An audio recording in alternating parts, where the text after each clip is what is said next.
એ સાથે શ્રી રાકેશભાઈ કુંડાળીયા.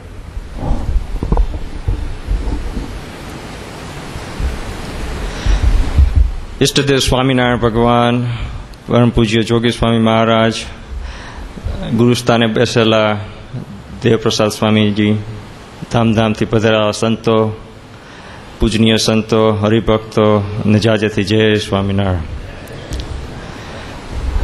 આપણે આ જોગી સ્વામીનું અંતર્ધ્યાન લીલાગત મને મારો પરચો કહેવાનો થોડીક ઉમંગ હતી, એ માટે આ પહેલી વખત આ સભામાં ઊભો થયો છું.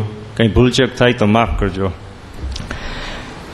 જ્યારે હું 5 વર્ષનો હતો ત્યારે મને એક બાજુ અહીંયા ગાલમાં આપણે ગાલ પીચોડી થાય એવું કંઈક થયું, પણ સમય જતાં એ મટવું જોઈએ પણ મટ્યું નહીં, એમને એમ રહ્યો.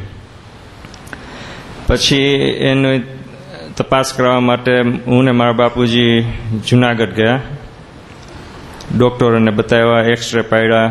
ડૉક્ટરોનું કહેવાનું થયું કે તમને હાડકું વધે છે, એનું દવા બીજી ના આવે, એ દવા કરવા માટે તમારે એનું ઓપરેશન કરો અને પછી એને કાપકૂટ કરો તો સરખું થઈ જાય. વળતા જુનાગઢથી માણાવદર જતા ગુરુકુળ અહીંયા આવે જ એટલે સ્વામીના દર્શન કરવા બાપ દીકરો આવ્યા. સ્વામીના દર્શન કર્યા. સ્વામી ત્યારે વૃદ્ધ અવસ્થામાં હતા. પૂછે આજુબાજુના સંતોને કોણ છે. સ્વામી બીજા હોય, સંતો હોય કે હરિભક્તો હોય, જવાબ દે. પછી સ્વામી કે હા એમ કરી હાથ મૂકે માથે, અને પછી સ્વામીને બધી મારા બાપુજીએ વાત કરી.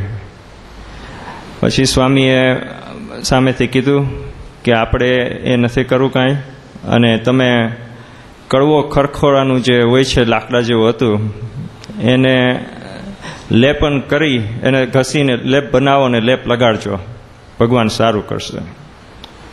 એમ કરતાં એ થોડાક ટાઈમમાં હતું એવું થઈ ગયું. ઓપરેશનનું કંઈ કર્યું નહોતું અને પછી કંઈ કરવાની જરૂર પડી નથી. એ પહેલો પરચો થયો. પછી આગળ જતા ભણ્યા ગણ્યા, નોકરીએ ચડ્યા અને સંસારમાં આગળ વધ્યા.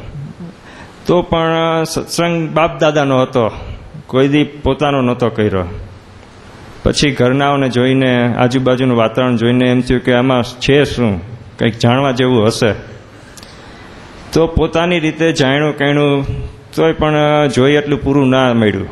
કે ઇન્ટરનેટ ઉપર બધા જે કાંઈ આપણે ભગવાનના વાંચ્યું કર્યું કે સાંભળ્યું, એટલું જ પાકું થયું કે ભગવાન સ્વામિનારાયણને આશ્રય જવાનું છે, પણ કેવી રીતે જવું, શું કરવું અને કેમ અંતર ટાઢું થાય એની વાત ના મળી.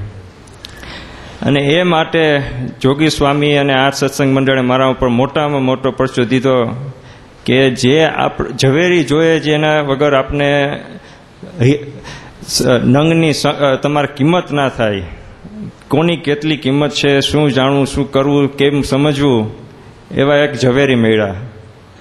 એને મળી, એને જે કાંઈ સમજણ આપી જોગી સ્વામીની સાક્ષાત સવિતાની, સ્વામિનારાયણ ભગવાનની, એ અજોડ છે. એ વસ્તુને ગ્રહણ કરીને જે અંતરમાં ટાઢું થયું એ પરચો મોટામાં મોટો પરચો છે. પહેલા પરચામાં તો જોઈ શકાય કે હાડકું હતું, એક્સરે જે પડ્યા હશે બતાવી શકું ને વહી ગયું. પણ જે આ બીજો પરચો છે, જેને જોઈ એને મળે છે, એ પરચાની કિંમત વધારે છે. કારણ કે જે જોગી સ્વામી અંતર્ધ્યાન થયા પછી એમ થતું કે આ નાનપણમાં એક એવા સંત મળ્યા હતા અને વયા ગયા. એનું ઉદાહરણ હતું. બીજા કોઈ માને કે ના માને, હું તો માની શકું એવું હતું. પણ જ્યારે એ સંત વયા ગયા પછી એનું શું કરવું એનું કાંઈ ખબર નહોતી. પણ જોગી સ્વામીના કૃપા દ્રષ્ટિથી, એના દાખલાથી આ સંત મંડળમાં, ભગવા પહેરેલામાં અને સામે સફેદ સભામાં બેઠેલા, ઉપરની સભામાં, બધામાં એવા મોક્ષભાગી સંતો મળ્યા અને છે હજી, જેની ઓળખાણ અને જેના પ્રસંગ કરીને તમને આધ્યાત્મિક જ્ઞાન મળી અને અંતરમાં ટાઢું કરવું, આજ્ઞા ઉપાસનાનો શુદ્ધ રસ્તો ઉપર પહોંચવું, એ મોટામાં મોટો જોગી સ્વામીનો પ્રતાપ છે. આ તો નાના હરિભક્તો હમણાં તો આ સત્સંગ હમણાં કર્યો છે, બાપદાદાનો હતો, એટલે નાની મોટી વાતો જે આ સત્સંગમાંથી જાણવા મળી છે એ રીતે મારું પોતાનું મંતવ્ય વ્યક્ત કરું છું. ભૂલચક હોય તો માફ કરજો, એટલું કહીને હું વિરામું છું. જય સ્વામિનારાયણ.